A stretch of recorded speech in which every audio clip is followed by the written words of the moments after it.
Good morning. Are we on now? We're on now. We're on TV.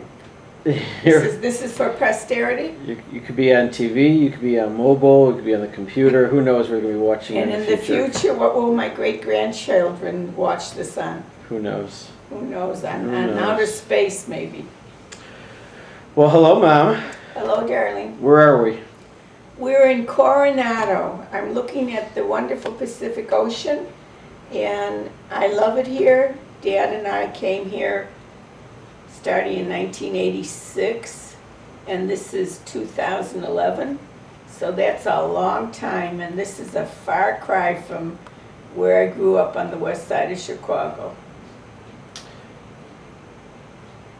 And I want you, for everybody, we know you, but why don't you tell everybody who you are, what your name is? Who I am.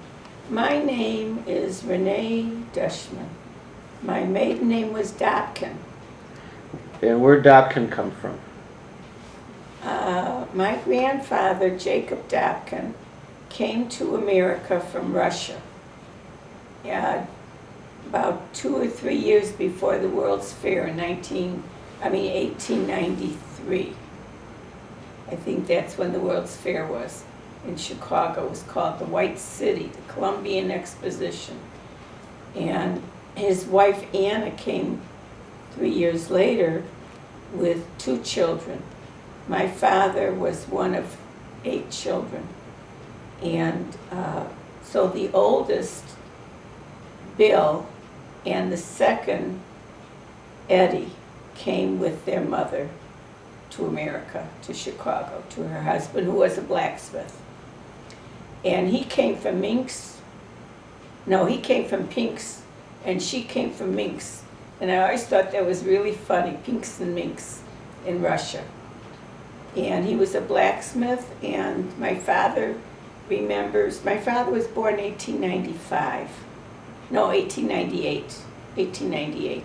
So there was Bill and Eddie and Dave, and then my father, and then he had 3 sisters. So then was Min and Fran and Rose, and then the 5th one was born, the 5th boy was born in 1910, and his name was Eddie.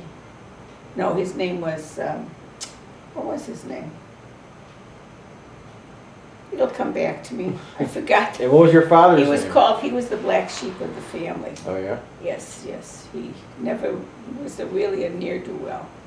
I forget his name. What was your father's name? My father's name was Charles, and he died when I was 25 years old. He died when my oldest son, Russell, was 2. And so he died in 1958. Yeah. And then I had a second son who I named after him, and that's you. And my father always wanted to be called Chuck, and no one ever called him Chuck. Everybody called him Charlie. So immediately I started calling you Chuck, because that's what my father would have liked to have been called. So are there any other naming traditions in your family? Well, in the Jewish family, we usually name people after somebody who had died. So I was the 3rd of 4 children, and my mother, Celia, named her firstborn Henry, because her father, her natural father's name was Henry, and he had died from appendicitis, and in those days the appendix burst and peritonitis set in, and they didn't know what to do, and he died. And she was only 4 years old. She had a younger sister, Mildred. So my mother, Celia, named her firstborn Henry after her father. And then her secondborn was my sister, Mitzi. She named after her, my mother's named after her sister who died at 19 from tuberculosis. And so she named my sister Mitzi after her sister, Mildred. And then I came along, and no one had died. So my mother named me after a character in a book she was reading. She liked the name Renee. That's where my name came from. And Judy, my sister Judy, came 10 years after me, and she named Judy after my father's father, whose name had been Jacob, I started out the story with, who came from Russia in 1890 or 91. And what about your mother's background? My mother's interesting. She was a wonderful woman, my mother. See, she died in 1974. I could cry. And this is How many years 2011. 2 years, 11. She was wonderful. 37 years ago. 37 years ago. Do you remember her? Of course I do. Anyway, so she lost her father when she was 4, and her sister Mildred was 2. Her mother, my grandmother Ray, who I named Russell after. Russell was named after my mother's mother, Ray. Ray's mother died in childbirth in Philadelphia. And the father couldn't take care of his daughter and put her in an orphanage, a Catholic orphanage. So she was raised, did you ever hear this story? No? She was raised to the age of 8 in a Catholic orphanage. Grandma Seal. No, Grandma Seal's mother, Grandma Seal's mother. Ray. And Ray always celebrated Christmas. That's why we always celebrated Christmas. And so when she was 8, her father remarried. And he married a woman named Lance. I don't know her first name, but last name. No, her maiden name was Lamberg. My grandmother's maiden name, her father's name was Lamberg, I believe. And he remarried, and they had 3 children together.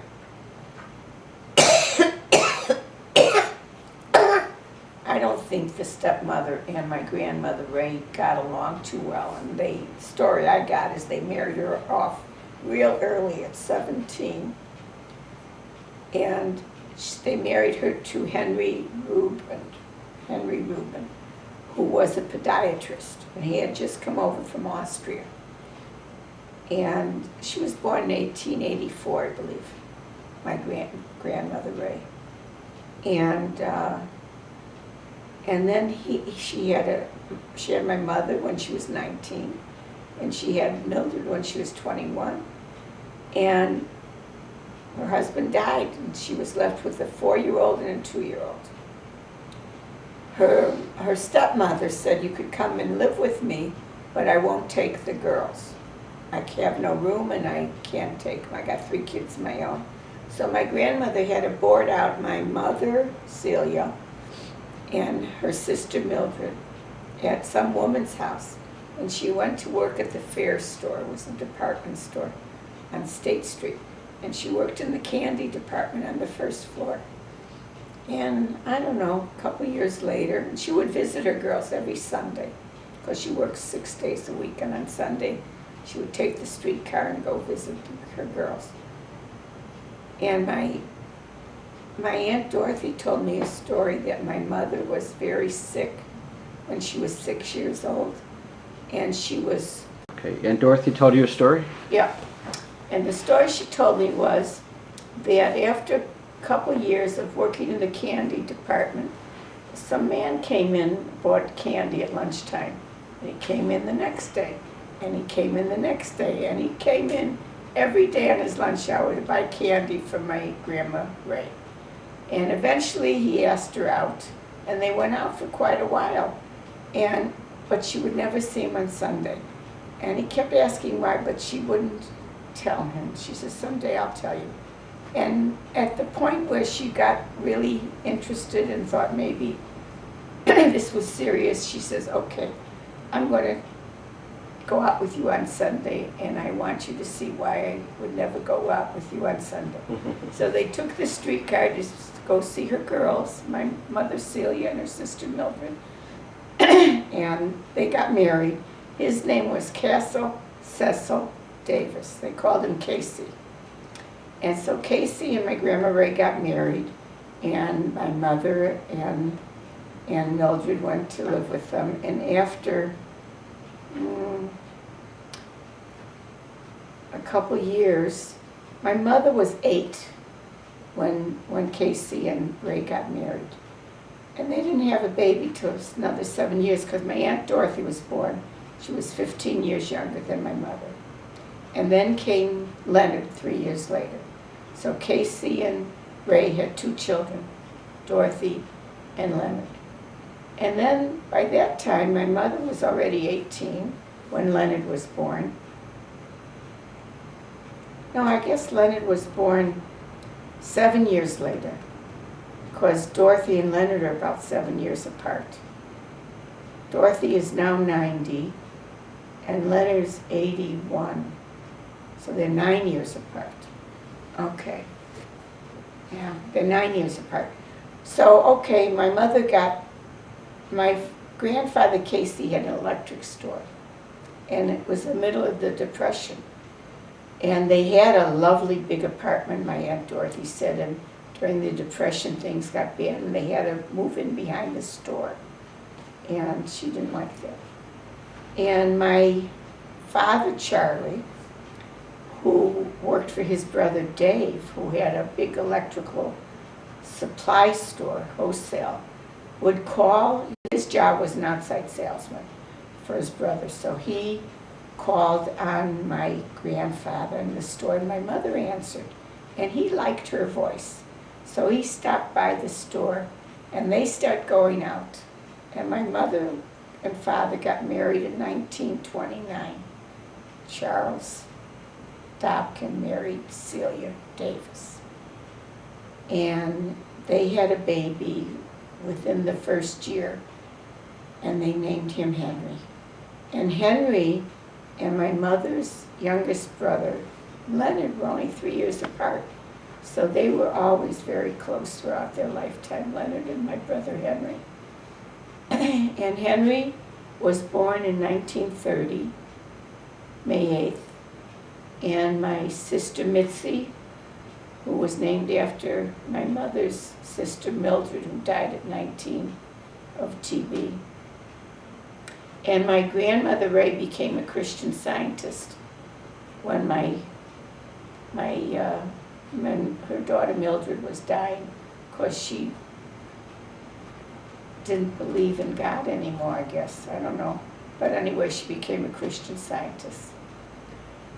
And so Mildred was born July 9th, 1931. Henry and Mitzi were only 14 months apart. And I came along 2 years later, July 19th, 1933. So my mother had 3 children in 3 years, and we were like triplets. And Henry and Mitzi used to fight all the time like cats and dogs, and nobody fought with me. So I came out smelling like a rose. I remember once Henry was chasing Mitzi, or Mitzi was chasing Henry. I was very little. And he ran into the bathroom. Mitzi ran after him, and he caught her, he slammed, closing the door on her, and he caught her finger in the door. Well, my mother was so angry at him. I'll never forget, she took his head, she was hitting it on the floor. Henry was very mischievous. We were sitting at the table. My mother used to make French fries, and we would count the French fries to see who got more.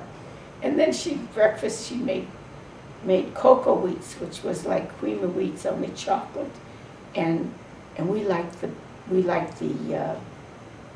bumps in the cereal, and we would count who got the most bumps. It was very funny at the table.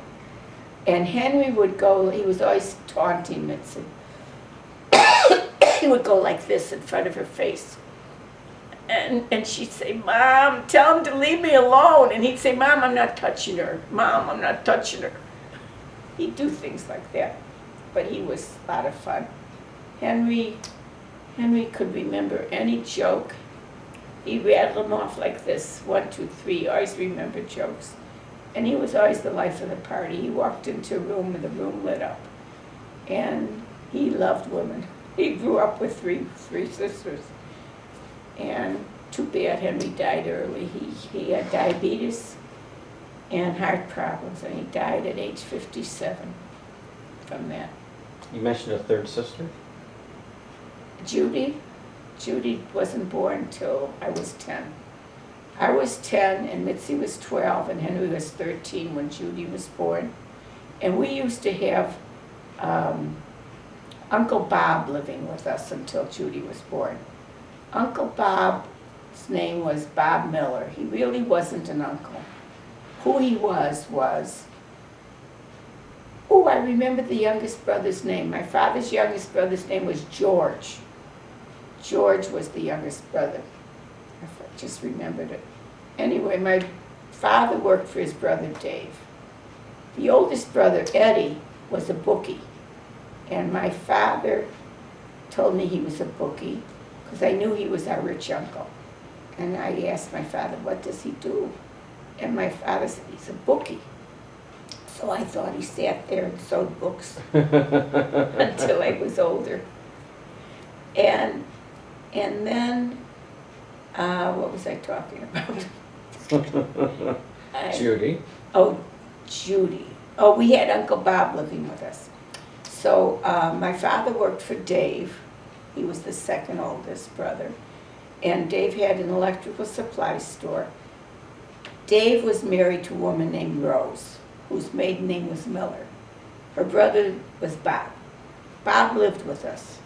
During the Depression, no one had money, and he paid my parents rent, so that gave him more income. And he was single. Well, he had a girlfriend down a couple blocks away, and he had this bedroom, and evidently the girl used to come visit him in the afternoon. She was married, and it was a big shock, and my mother did not like it.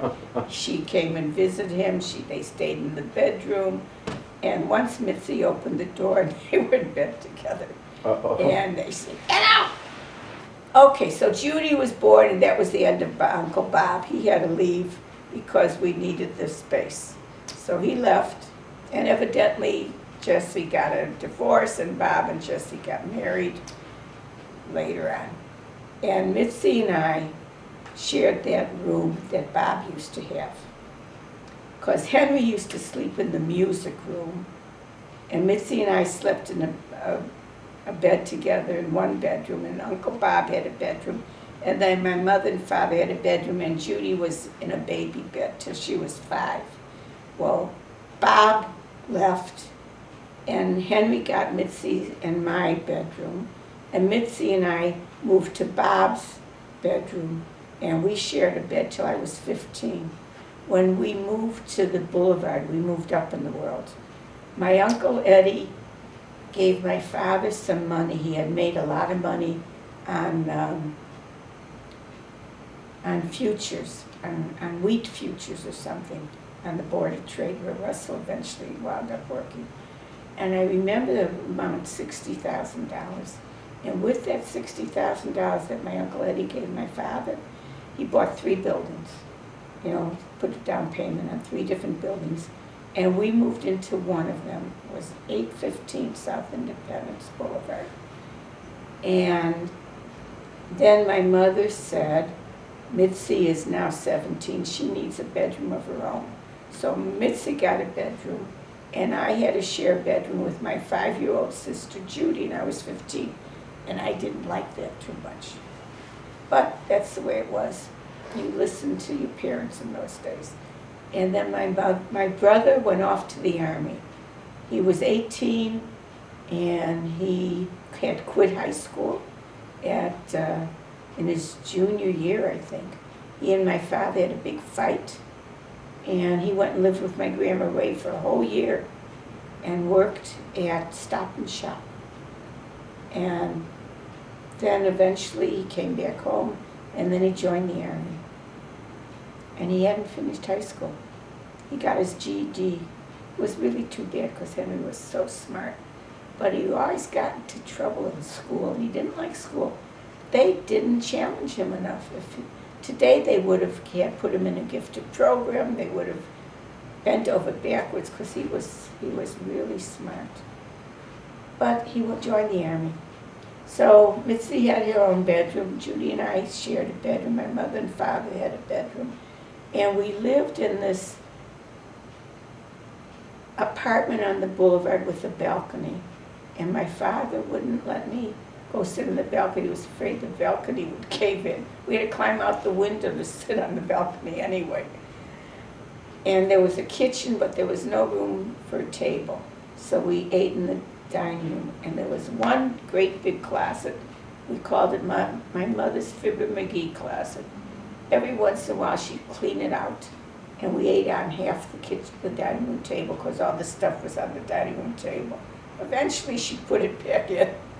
And then we get the whole table again. And it was a wonderful life. It was a wonderful neighborhood on the west side of Chicago. It was mostly Jewish, maybe 15–20% Italian. And I had a group of girlfriends, Faye Beyer, Barbara Smithson, Harriet Shapiro, Lois Schreiber, and me. And we called ourselves the Cackling Hens. And my girlfriend Barbara, who, I'm in San Diego now, and Coronado. And my girlfriend Barbara moved here maybe 30 years ago, and Stan and I, my husband Stan and I, started coming here in 1986. And I found out that Barbara had moved here, so then I'd see her every year here. And we rekindled our childhood friendship. Well, she just died last year. So her 3 sons sent me a little square fabric. They were going to make a quilt. So I embroidered Barbara, a friend of my heart, Renee. And then on the back side, I took our 6th grade picture, our 8th grade picture, our 4th, 6th, 8th, and high school, grade school, grammar school graduation. And my niece Wendy helped me, and we took the whole, it was 42 kids in the class, and we scanned it into the computer, and she isolated the 2 figures from each picture, and then resized it. And we bought fabric paper, fabric transfer paper, put it through the computer, printed it on there, then you just peel off the paper, and then I embroidered a big heart on our pictures. And I gave it to her son. He was so touched. So it was a great place to grow up. And we used to go out. Nobody had air conditioning. And everybody would go out and visit with the neighbors on an evening, on a summer, nice evening. And it was really hot. There was a meeting strip of lawn on Independence Boulevard. And people would sleep out there in the summer, bring out blankets. They'd sleep all night. No, there was no crime. No one was worried. It was great. And so then I went to Marshall High School. I had a great time at Marshall High School. I was short and cute and petite, and the boys really liked me. There was a time when I was dating 7 boys at one time, I remember, when I was 15, 16 years old. That's what you did in those days, you know? You just, people didn't have sex before marriage in those days. You just went out. Where'd you go? We went, we had dances, and the boys would bring you a corsage, and I belonged to a high school sorority. And we would rent out a room in a hotel, and we'd have a live band, and we'd have dances, and we had bids and signed the bids. What year was this? I went to high school, I graduated grade school in 47, and I graduated high school in 51, so it was 47 to 51. So what kind of music would you play? Swing. We danced, we jitterbugged.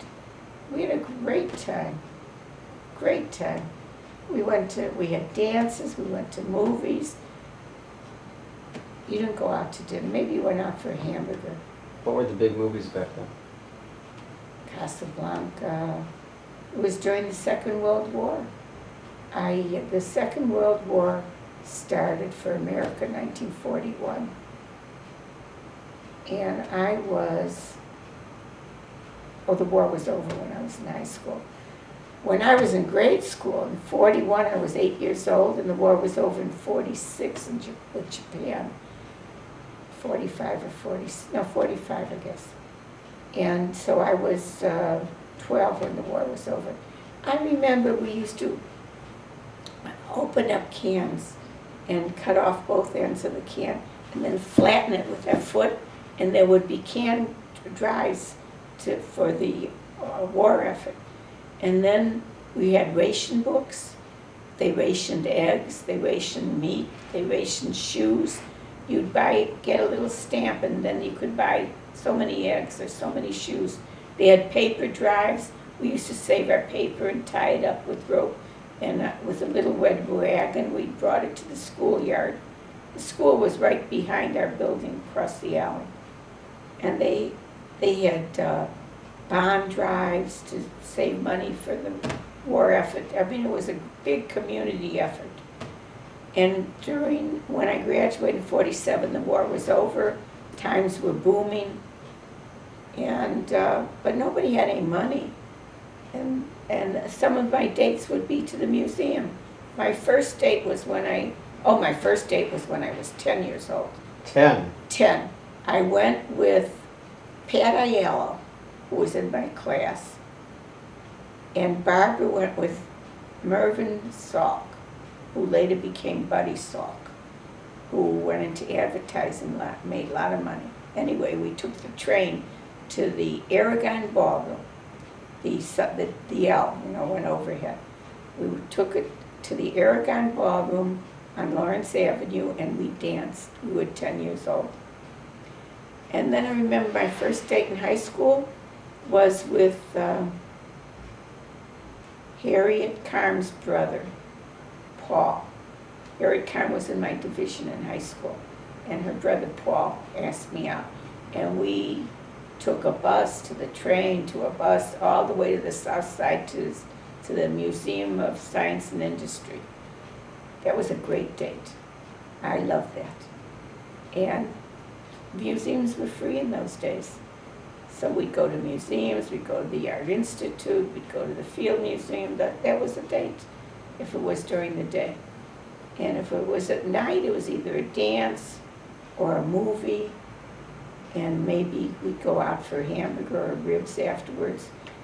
There was a movie on the west side called The Paradise, and right next to it was a barbecue place called Shirley's, and all the kids went there. And you didn't go there if you didn't have a date on a Saturday night. You only went there on Friday night without a date. And if a boy didn't call you by Wednesday for a date, you wouldn't go out with him because it was too late. And you wouldn't be seen dead on a Saturday night outside your house if you didn't have a date. Girls had dates. We went out with a lot of boys, all the girls did. And we had a great basketball team. We had a junior team and a senior team. What high school? Marshall High School. They still have good basketball teams there. The juniors were boys who were shorter, and the seniors were boys who were taller. And I loved basketball. And they went down to the Sweet 16 down at University of Illinois. That was a big deal. So I don't know, what else do you want to know? Did you go down there with them? No, that was too much money. I couldn't do that. Okay. Oh, we rented a cottage twice. Oh, my rich Uncle Eddie sent me to summer camp. He sent Henry, Mitzi, and I to summer camp for 8 weeks. From the time I was 6 to the time I was 13. Went to summer camp, and it was $800 for the whole summer. But he said he never had children. And he left, when he died, he left every single one of his nieces and nephews money, and his sisters and his sister-in-laws. He was a very generous man. That's why I named my youngest son Eddie after him, because Eddie was born after Eddie died, my Uncle Eddie died. Any special family heirlooms that have been passed down through the ages?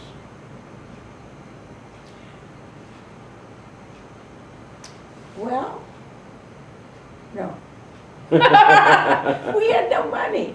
We had no money. My father made $100 a week until 2 months before he died. He got a raise to $125. That was 1956. He raised 4 children on $100 a week. We had no cars. Nobody had cars. We got a car when I was, how old was I? Maybe I was 15. That's when we got a car, a used car, for $800 because my grandmother was dying of breast cancer and my mother went every day to take care of her. My grandmother lived 4818 North Sawyer and we lived on the west side of Chicago, 815 South Independence. So we got a car so my mother could go take care of her mother. It's interesting, my grandmother Ray died of breast cancer at she got it at 50, at 60, and died at 64. My mother got it at 64 and died at 68. And I always thought that's what I would die from, and that's when I would die. So now I'm 77 and I'm still here. That's a good thing. So what about the family history for Dad? Wait, I didn't finish my family. I only got to high school. You all want to know what the rest of the story, or should I stop here? What would you like to do? Well, I'll get into college. Okay. Okay. So I graduated high school in 51. And I went to at that time, University of Illinois had a 2-year school at the pier. Navy Pier. Navy Pier. And I wanted to go downstate, and my father really couldn't afford it. And I was the only one of my girlfriends that went to college, that wanted to go to college. I was always a good student. And so I went to Navy Pier. And I had taken 3 years of high school French, and 4 years was required in order not to take language in college. So they put me in advanced French, and it was, I hadn't had it for a year, my senior year, and it was over my head. And I took something else, I forget. And I felt so dumb, and I felt so scared. I came home and I remember saying to my mother, I don't like it, I want to quit, blah, blah, blah, blah. Crying, and my mother said, you know, if that's what you want to do, honey. Remember, she was washing dishes. So I quit after 6 weeks. Did you ever hear this story? Mm-hmm. Quit after 6 weeks. And I was so ashamed of myself. I went to work as a secretary for an insurance company, an insurance exchange building downtown. And all they talked about was sex and baseball. And I hated the job, and I hated it. It was so boring. I thought, this isn't what I want to do. So I thought, I'm going to test myself and go to night school. You never heard this story. I'm going to test myself and go to night school. And if I get all A's, then I'm going to go back to college. So the next semester, I went to Herzl Junior College. And I worked all day. And then I came home, ate a great, I took the L downtown and the L home.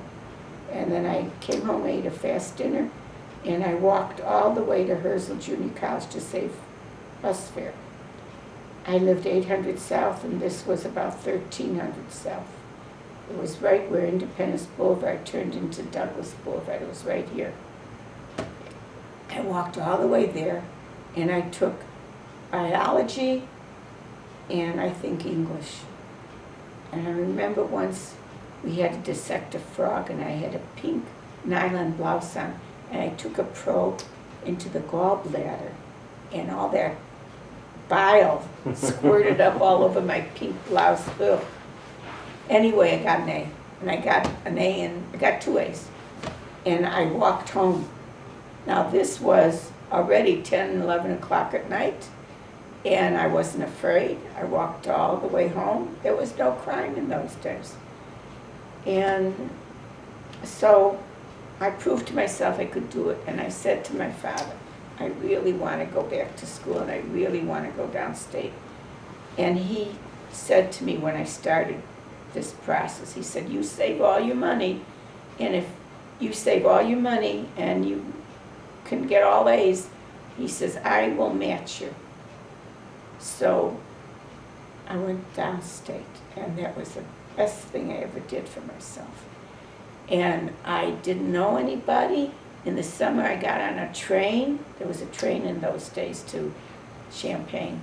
And I got on a train, and went to Champaign. With a suitcase? No, this was in the summer just to look for housing. And I walked all around, didn't know a soul. I went into the office, where the housing office, and they gave me a list of what was available. And I walked into a place called Laurel House, and I liked it. And so they had a room available. It's a house of 30 girls. And that was the second best thing I did. Some of my friends today are from Laurel House. My friend Debbie Cooper, whose maiden name was Bass, Debbie Bass, and my friend Jean Hankin, whose maiden name was Liz. She was my roommate. And my friend Sandy Wallman, who was Sandy Socklick, who was my other roommate. And my friend Donna Newman, and Gloria Schaffer, whose maiden name was Spear, Gloria Spear. My best friends are still from Laurel House. Those were even better years than high school. I had a lot of boyfriends, and I did really good in school.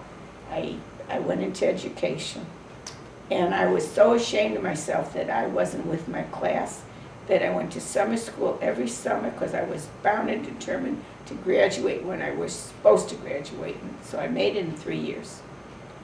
And one summer, my last summer, I had a boyfriend named Bob Anovitz, and he went to the Army. And I went to see him, and I was just finished my junior year. I went to see him in Washington, D.C., and we were thinking about getting married. And I came home, and he was going to be in the Army. I had another year of school. We decided to date. And then I came home, my girlfriend, Bernita Siegel, who was from Laurel House, called and said, my boyfriend Bert has this friend Stanley. Would you like to go out with him on a blind date? I said, okay. So that same day, I went to my other boyfriend's medical school graduation. His name was Howard Rosenblatt, and he lived, my father rented out an apartment to 3 med students when I was in my senior year of high school. And one day Howard came down and asked me out, so I went out with him for about a year. I was madly in love with Howard, oh God. But when I quit school, he quit me. He was very disappointed in me, as I was in myself. Anyway, I went to his medical school graduation, and that night I went out with Stanley Dushman, who turned out to be the love of my life.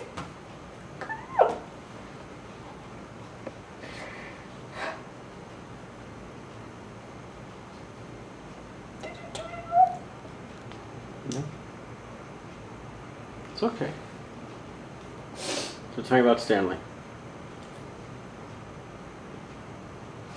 It's hard to talk about your father because he died 14 months ago from pancreatic cancer.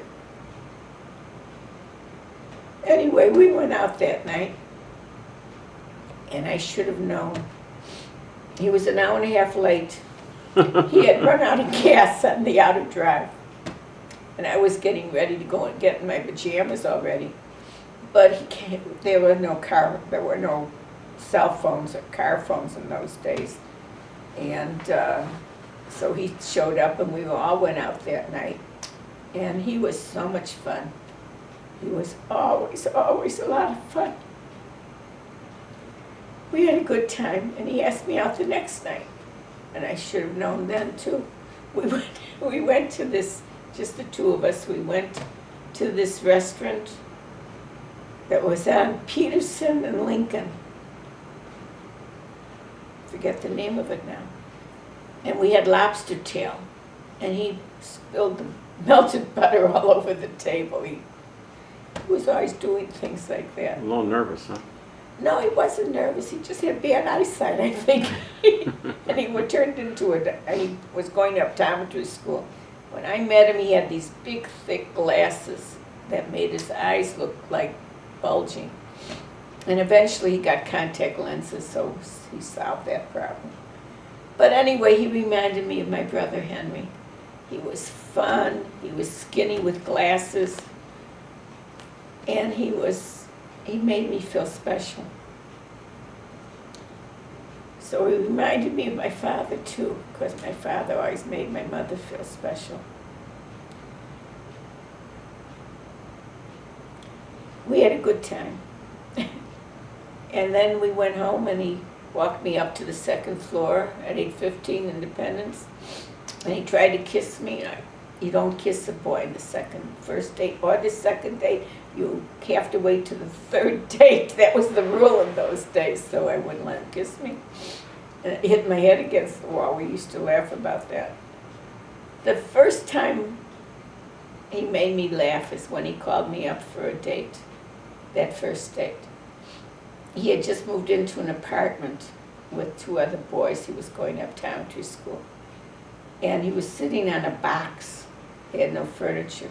Sitting on a box. He calls me up for a date. And all of a sudden he started laughing. I said, what happened? He says, I fell in the box.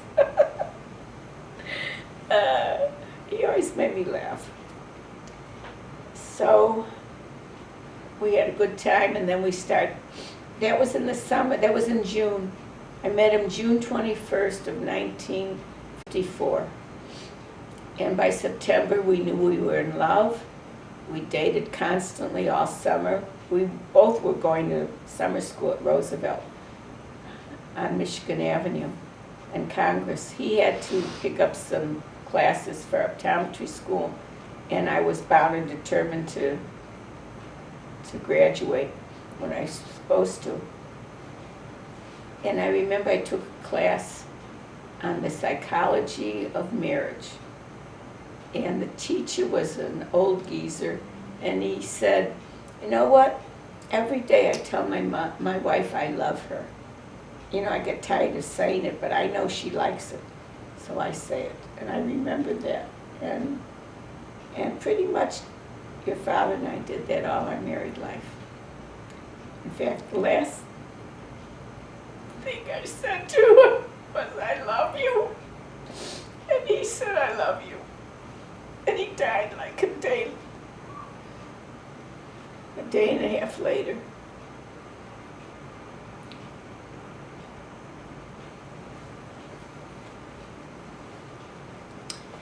Well, where am I?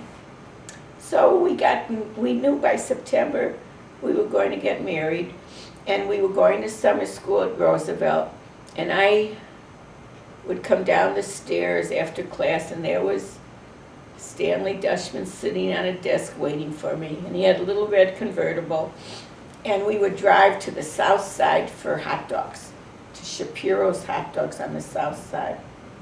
I think it was Shapiro's. And then he would drive me home to the west side, and then he would go home to the south side, which is where he lived at the time. He did a lot of driving. He used to say, I have a trust fund. I trust my father's funds. He thought that was funny. So then we went to South Haven.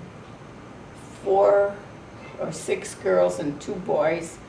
And I stayed with Debbie, and he stayed with his friend Arnie, whatever his last name was. And that's when we decided to get married. And this is the 3rd time I should have known. We were walking on the beach, and he says, oh, there's this guy from Indianapolis. Stanley grew up in Indianapolis. He was born in New York, but at 6 they moved to Indianapolis. He says, I know this guy from Indianapolis. His name's Stanley, too. So he's walking towards us, and we're walking this way. Eventually we got together, and we had already decided to get married. And he says, Stanley, I want you to meet. He forgot my name. We always laughed about that, too. He had a very bad memory, your father.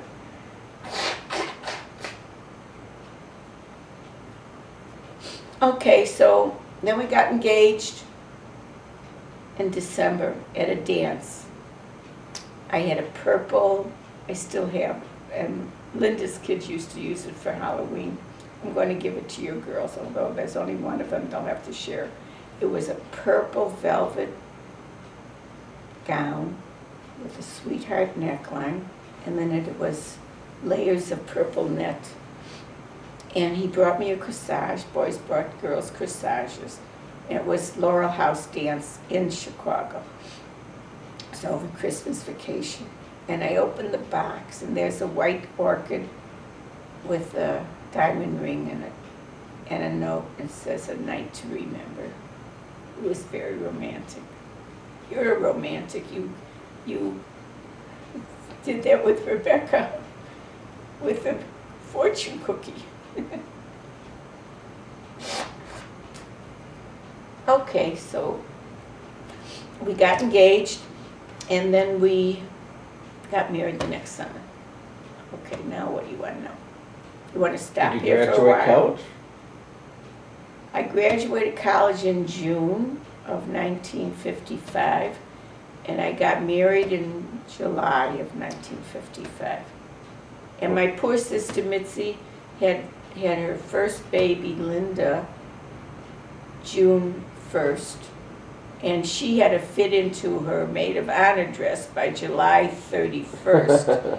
And I never thought a thing about it, but she had to diet like crazy to make sure she fit in the dress. So, tell me about the wedding. The wedding? Well, I still have my wedding book, so you can always look at that. But it was at the Belden Stratford, and my mother planned the wedding. And I was in my senior year in high school, college, and I was doing student teaching then at a school called Florence Wiley.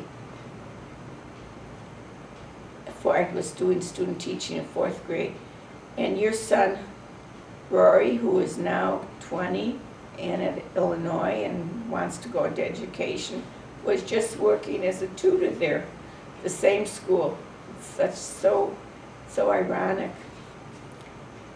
Anyway, the wedding was very nice. My mother planned the wedding, and it was in the ballroom of the Belden Stratford.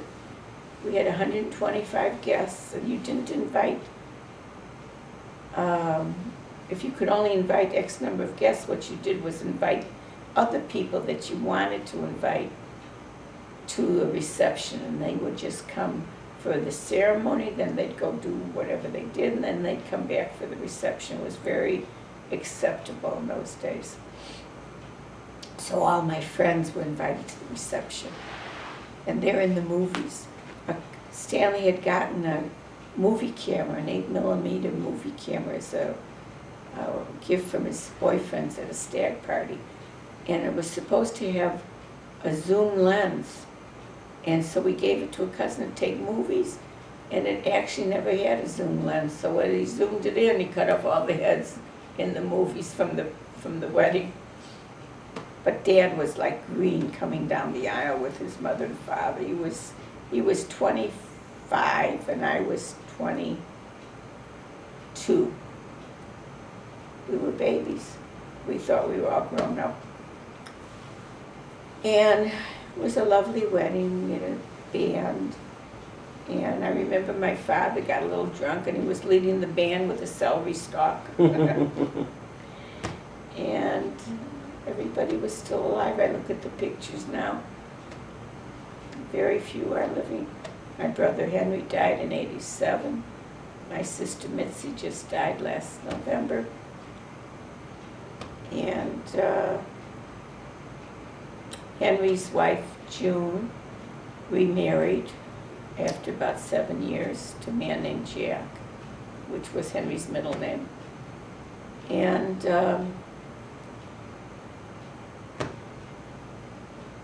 here I am. Okay.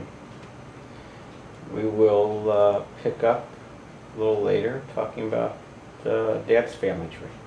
Good. Thanks, Mom. Welcome back, Mom. Hello. So we're about to talk about Dad's family. Okay. You give me this. Give me what you know. Let me turn the TV off.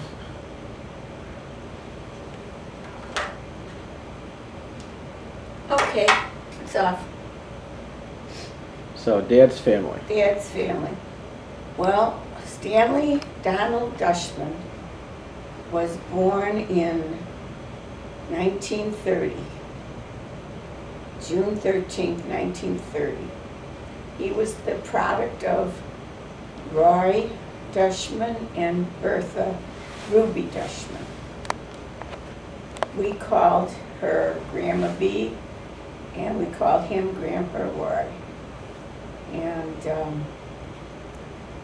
Grandma B's mother, came from Poland, from Białystok, Poland. And she left Poland when she was 16. Her parents sent her to some relative in Montreal, Canada. And she worked as a housekeeper for them. And I don't know anything else, but she met her husband, Sal Ruby, in Montreal. His original name was Wróblewski, W-R, however it was spelled, but it was a W-R, and he had come from Poland. And he changed his name to Ruby, perhaps when he came to New York. Grandma B was born in Montreal, and she was born in December 26, 1902. And her mother didn't like her having a Christmas birthday, so they made it she was born December 25th, and they made her birthday December 24th, because they didn't want her celebrating a birthday on Christmas, a Jewish girl. She was one of 5 children. She was, first came Jean, her sister Jean, then came Aaron, then came Bertha, and her brother Henry was, I think, 7 years younger, and, no, 9 years younger, because he was born in 1911. And then her sister, Hannah, was born 15 years later. Hannah was the baby. She always called herself the caboose. She thought she got the raw end of the deal being the caboose. So I think Bertha was 7 when she moved to New York with her family. Her father was a grocer. They had a grocery store. And the family lived upstairs of the grocery store. And she was very interested in fashion and was always very fashionable. And I think that came from her mother making everybody the same clothes out of the same bolt of cloth. She said she bought a bolt of cloth and everybody got the same, all the girls got the same dresses. And she didn't like that. Roy's real name was Raphael. And Chuck, your oldest son, was named after him. And when you named him, the Ninja Turtles were very popular at the time. And one of them was called Raphael. And when you named your son Raphael, you said, "Oh my God, I named my son after a turtle." But you called your son Rory, and Papa Rory was called Roy. He was so lovable. He had the most effervescent personality. He played the piano by ear, he played the harmonica, he really was a very talented man. However, his mother died in childbirth, giving birth to a 4th child who died in childbirth along with the mother. And so Papa Roy was one of 3 children, the oldest being Elmer. 15 or 18 months later,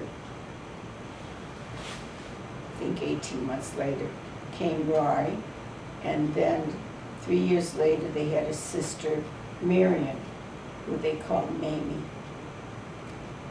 And when the wife died, his mother's maiden name was Lemon Tree, Anna Lemon Tree. And the family had come from Germany, and when they came to America at Ellis Island, the name was Citronbaum. And so the officials at Ellis Island anglicized it to Lemon Tree. What year was that? I think it was in the 1860s.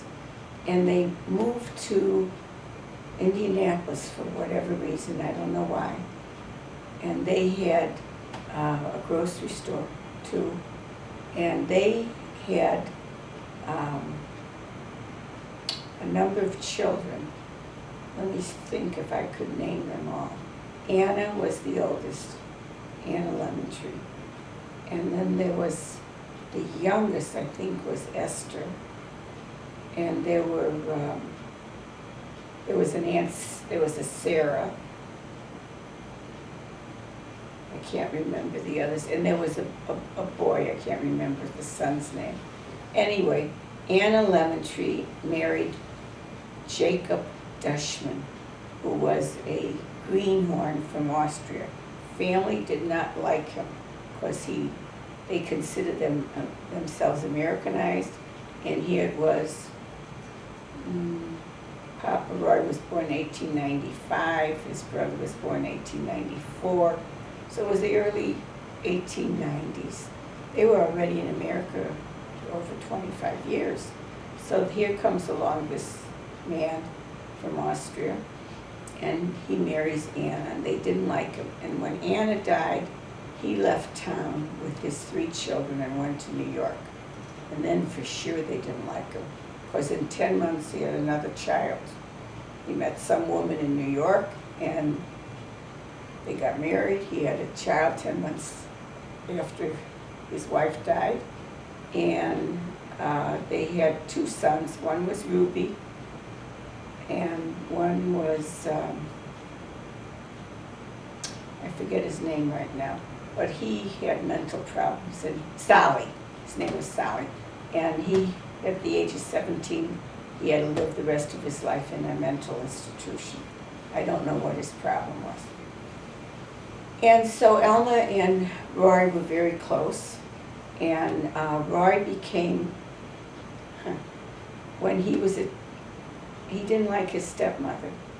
And he ran away from home and went back to Indianapolis when he was in his teens, because he felt Indianapolis was where his family was. And his Aunt Sarah took him in. Sarah was the mother of the Davidson brothers, who formed Indiana Fur Company, and later on Grandpa Roy worked for them. So he was always fond of Aunt Sarah. And they told me that he used to tap dance on the table, and Sarah didn't like that. But he was always playing the piano, and he was dancing. He was a happy guy. Then he eventually, I said to him once, why didn't you like your stepmother? He said, one time I came home, and she clunked me on the head with an iron pan. I said, why did she do that? He says, I don't know. I said, well, what time did you come home? He says, it was about 2 or 3 in the morning.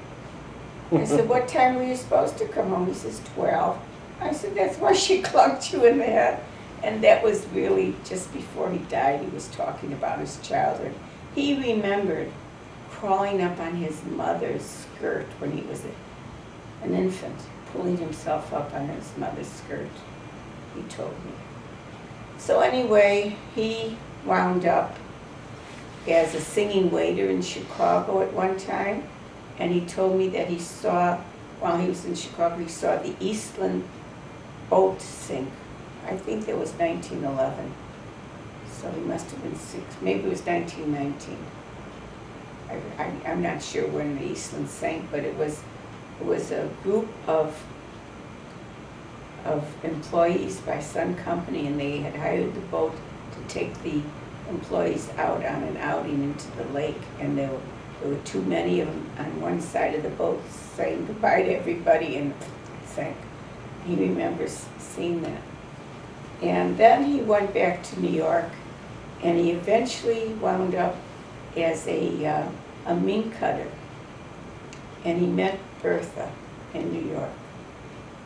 And they married in 1926, Memorial Day.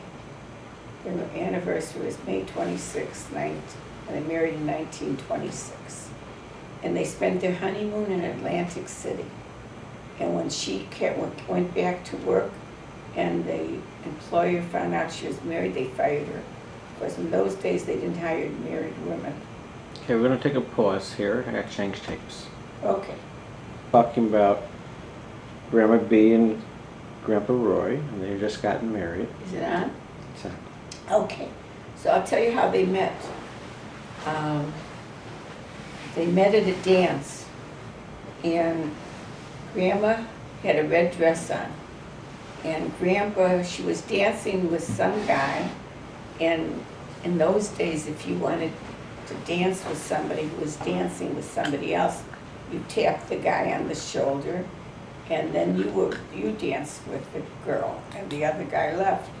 Well, Grandpa Roy did that, and the guy didn't like it, and the two of them wound up fighting in the alley. Because Grandpa was an amateur fighter. boxer. Boxer, yeah. He used to work out boxing. Anyway, he took the girl home, and they had a romance, and they got married. And your father was born in 30, so it was 4 years after they got married. And the first year of their marriage, Grandpa Roy had rheumatic fever, and he was very, very sick for about 10 months, and he couldn't work. And then the work he did do, don't forget this was Depression, he was a mink cutter and a sewer, and he had his own sewing machine, and there was always going out on strike in that industry. And Grandma said every so often she'd see him coming home from work early with the sewing machine on his shoulder because they went out on strike. And when they went out on strike, he drove a taxi cab to make money. And your dad, Stanley, remembers at 5 years old his father taking him in the taxi cab with him, and he sat in the front, and they would stop for lunch at taverns that had oysters. And Dad grew fond of oysters from that experience. He always loved oysters. And your grandfather would give his son, his only son, the shirt off his back. He would buy him expensive shoes and go with shoes that had holes in them. He really spoiled his only son. And Grandma was the disciplinarian. And Dad was sick with scarlet fever when he was 3 years old. And he had to be not hibernation, I forgot what they called it, when you couldn't go in the house when somebody was sick. I forget what they called it. Quarantine. He was in quarantine, yeah. And he had to sleep and stay all day, 24 hours a day, for months in a dark room. And Grandma would bring him his food in his bedroom, and all the shades had to be drawn. It was terrible for him. He was only 3 years old. And from that scarlet fever, it affected his eyesight. And all his life, he had bad eyesight.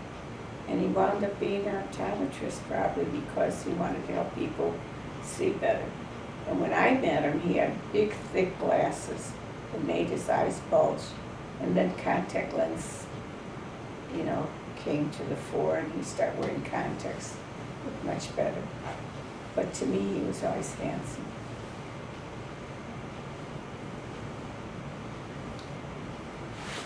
And he got handsomer as he got older. As he got older, he had gorgeous white hair. And Judy, my sister, thought he looked like Paul Newman, and he almost did. And he always dressed beautifully. He was always a good, natty dresser. Everybody liked him. Everybody liked Roy. Roy had the same personality as his father. Lively and outgoing. He could talk on any subject. So Dad was born in New York? Dad was born in New York in Brooklyn. And on 39th and Utrecht. And once when we visited New York, we went to see the neighborhood, and it turned all Hasidic. And at 6 years old, now this is 1936, in the middle of the Depression, and Papa Roy was always in and out of work. Papa Roy's father, Jacob, by the way, he had a used furniture store, and he was very handy, and Papa Roy was very handy. He could fix anything and make anything. He was very creative and very handy. And so he was always in and out of work.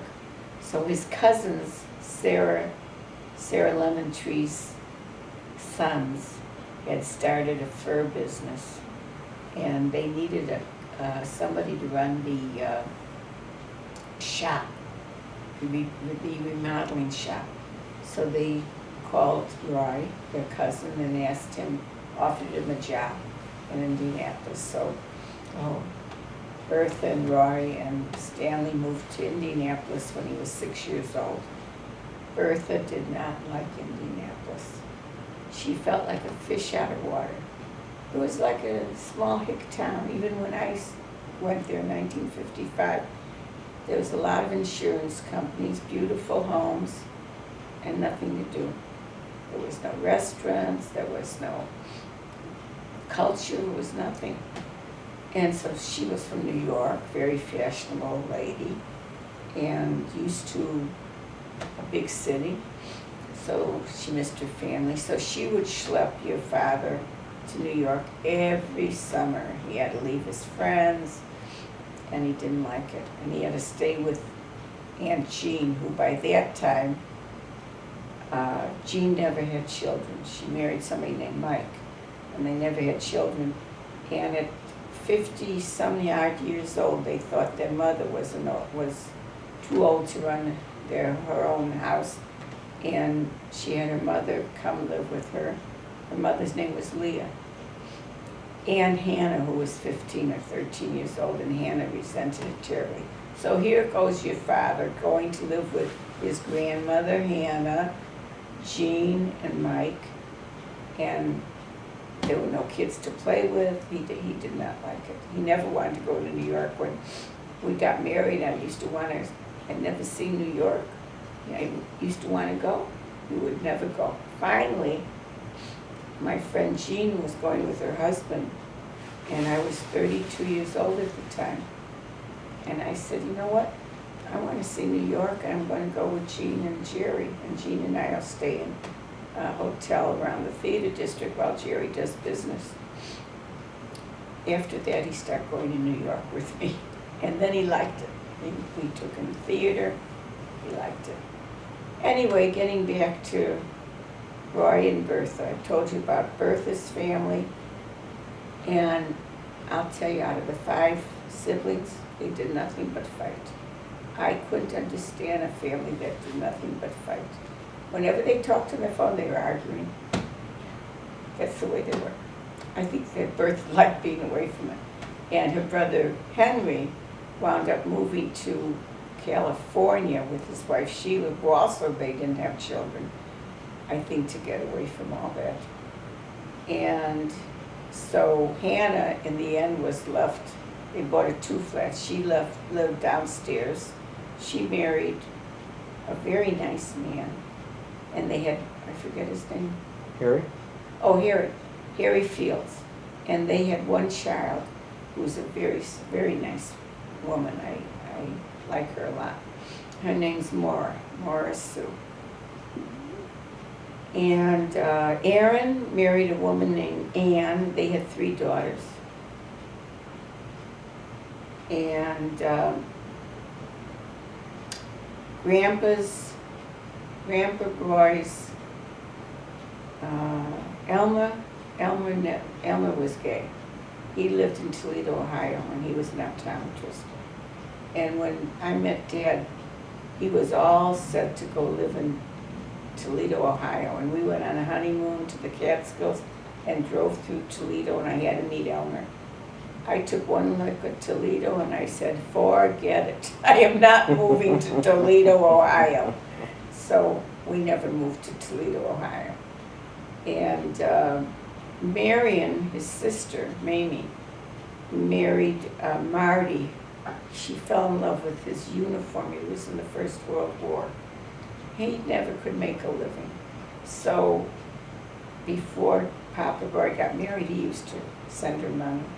And when Grandma B married him, she said, that's the end of this. You have a new family, and you can't do that anymore. And what else can I tell you? So that's Papa's family, and that's Grandma B's family. So Dad grew up in Indianapolis. He grew up in Indianapolis from the age of 6, and he was really a mischievous little boy. And he got into a lot of trouble, and he got in a lot of trouble with the school. And in 8th grade, they said to your grandparents, we will not graduate him unless you send him to military school. So that's what they did. They sent him to Ohio. Did you ever hear of this story? Ohio Military School. He went for 2 years, and they straightened him out a little bit there. And then he didn't like it. Where was the Ohio Military School? It was in Cincinnati, Ohio. And he was bar mitzvahed in Indianapolis, but he continued, and he was confirmed at a synagogue in Cincinnati. And then he went back to Indianapolis after his first and second year of high school and finished up at Shortridge High School his junior and senior year. And then he went to Butler University. I don't think he did too well. And then he went and worked for the First Store, and he really liked that. He went and he bought fur coat, picked up fur coats for remodeling, and at one point he got a real estate license. And there were 2 Davidson's brothers. One was Herb, and one was Fred. And Fred made Dad an offer. There was only one Jewish funeral home in Indianapolis, Reuben something. And Dad said Fred said he's not going to be around forever. He needs someone to take over. I will send you to school to be an undertaker. Dad didn't want to do that. No way, he didn't want to be an undertaker. So he decided to become an optometrist. And he went and lived with Elmer and went to Toledo University. And that didn't work out so good because Elmer didn't even want a television, I don't remember if he had one or not, but they used to fight over, so must have had a television. He didn't want Stanley to turn it on. So then Grandma and Grandpa gave in and let him go stay in the dormitory. Did Elmer have a bird? He had a bird, Timmy Bird. We used to get postcards or Christmas cards from Elmer and Timmy Bird. He was a character, Elmer. But he was very nice to you. He sent you money for your birthdays and so forth. And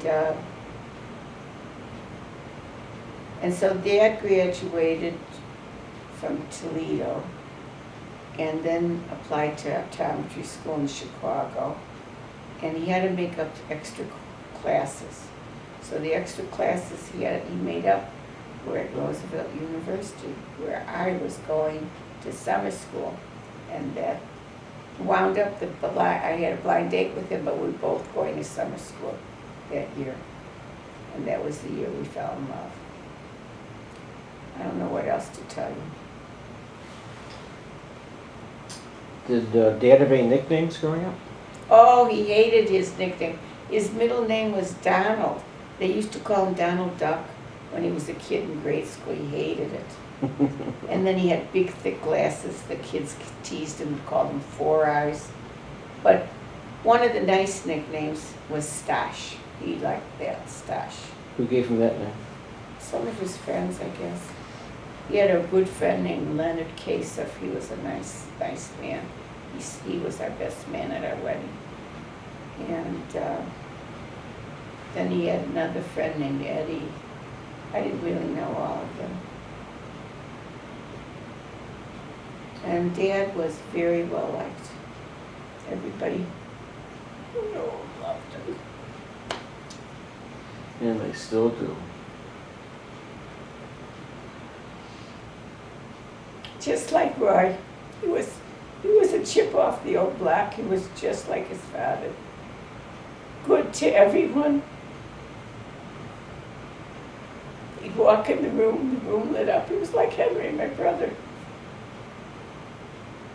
Wonderful. Well, thanks for sharing your story and Dad's story. You're welcome. We did this in 2 segments while you were in Coronado visiting me in February of 2011. And we will continue when we get back to Chicago. I got nothing else to tell you. I don't know what else to tell you. Well, are there any messages that you want to leave for your Posterity. posterity? Be a good person, and you'll do well in this world. Keep your word. My father used to say your word is your bond. And if you say you're going to do something, do it.